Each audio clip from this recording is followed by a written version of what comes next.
Saudara, tragedi sepak bola yang menewaskan 125 orang di Stadion Kanjuruhan Malang meninggalkan duka yang teramat dalam tak hanya bagi keluarga korban, tapi juga kita warga Indonesia, saudara. Sebuah tragedi yang menorehkan trauma bagi korban dan para pemain yang terlibat pertandingan karena menyaksikan menit-menit mencekam di depan mata.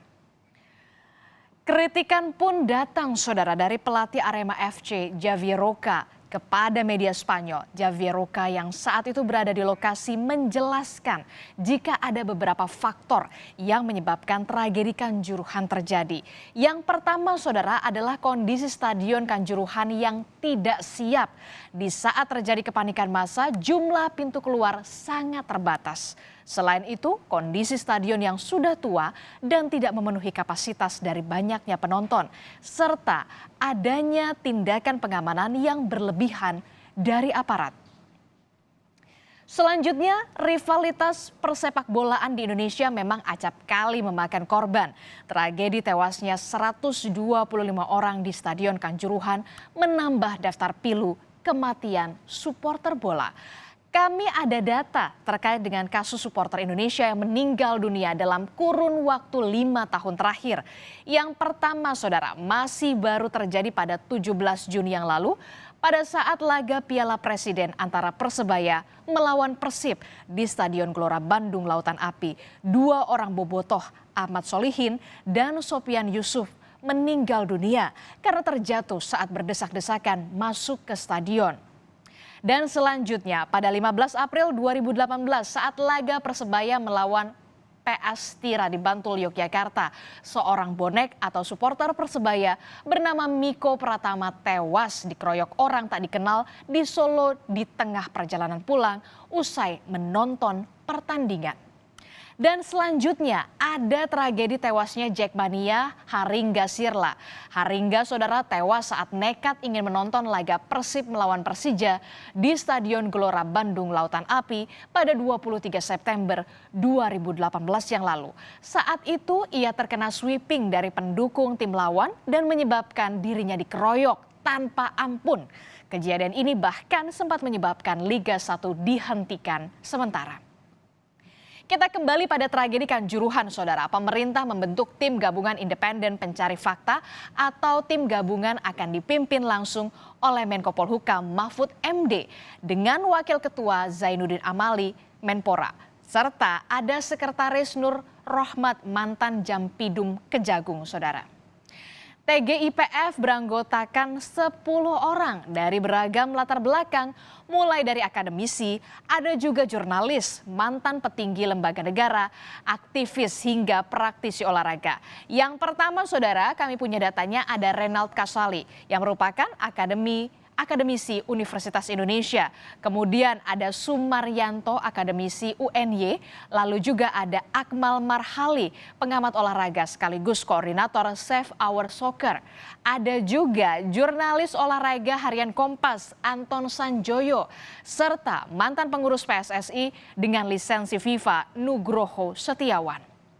Kemudian ada pula mantan Kepala BNPB Doni Monardo, ada juga Suwarno yang merupakan Wakil Ketua Umum 1 KONI, ada juga Sri Handayani, mantan Wakapolda Kalimantan Barat, dan selanjutnya adalah Ode M. Syarif yang merupakan mantan Komisioner KPK. Dan yang terakhir, saudara, ada Kurniawan Dwi Yulianto yang merupakan mantan pemain sepak bola Timnas Indonesia.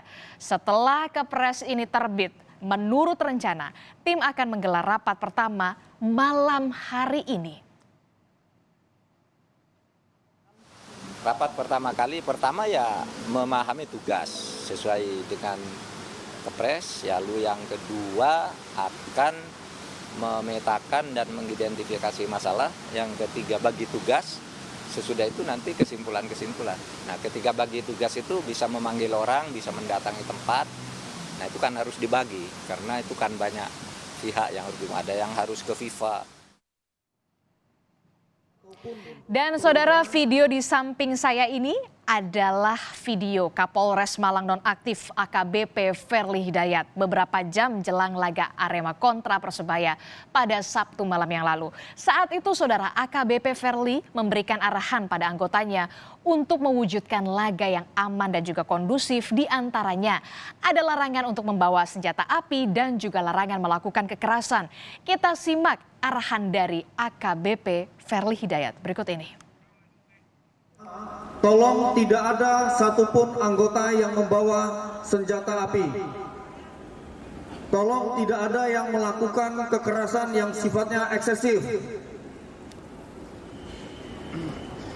Seperti apapun nanti dinamikanya, tolong jangan sampai kita melakukan kekerasan yang eksesif. Sesuaikan saja ancaman yang kita hadapi dengan penggunaan kekuatan yang kita miliki. Dan sebelum tragedi ini terjadi, polisi sebenarnya sudah menyarankan agar pertandingan ini dimajukan waktunya sehingga tidak berlangsung pada malam hari. Dalam surat itu, saudara, tertulis juga permohonan agar laga dimajukan menjadi pada pukul 15.50 waktu Indonesia bagian Barat dengan pertimbangan keamanan. Namun ternyata imbauan ini tidak diindahkan panitia penyelenggara. PT Liga Indonesia baru malah berkirim surat kepada Arema FC agar laga tetap dilaksanakan sesuai dengan jadwal yang telah ditentukan, dengan kata lain tetap pada pukul 8 malam. Terkait masalah perubahan jam tanding ini menjadi salah satu poin, saudara, yang akan menjadi bahan pemeriksaan tim gabungan pencari fakta atau TGPF kasus Kanjuruhan. Kita olah, kan kita harus melihat lapangan, menemui siapa yang menyaksikan, siapa yang memberi komando, jaringannya dengan siapa kok bisa jadwal pertandingan yang diusulkan sore kok tetap berubah malam. Itu kan ada jaringan-jaringan, ada jaringan bisnis, ada periklanan dan sebagainya. Nanti kita lihat. Dan selanjutnya, saudara, ada sejumlah temuan dari investigasi tragedi Kanjuruhan yang dilakukan oleh Komnas HAM. Di antaranya adalah saat terjadi kerusuhan usai laga Persebaya melawan Arema FC. Dari 14 pintu yang ada di Stadion Kanjuruhan, ternyata hanya ada 2 pintu yang keluar stadion yang terbuka. Selain itu, Komnas HAM menyebut ada tindak kekerasan yang terjadi di Stadion Kanjuruhan Malang. Komnas HAM, saudara, juga menemukan adanya penggunaan kekuatan pengamanan yang berlebihan. Dan mengenai temuan pintu stadion ini sama dengan temuan Kompolnas saat mendatangi Stadion Kanjuruhan. Dari pengamatan Kompolnas, saudara, pintu Stadion Kanjuruhan tidak memiliki keamanan yang layak untuk penontonnya. Selain harus berdesakan akibat sempitnya ruas jalan, para supporter juga harus melewati turunan tangga yang menyulitkan bila akan keluar dari stadion. Laboratorium Forensik Polri juga tengah menginvestigasi ada 6 CCTV di sejumlah pintu yang menjadi lokasi krusial saat tragedi terjadi. Kondisi stadion ini dari sisi keamanan sangat lemah.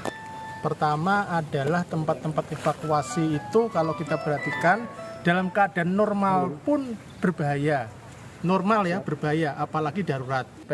Ada tembakan gas air mata dan itu menimbulkan kepanikan orang, apalagi seperti itu.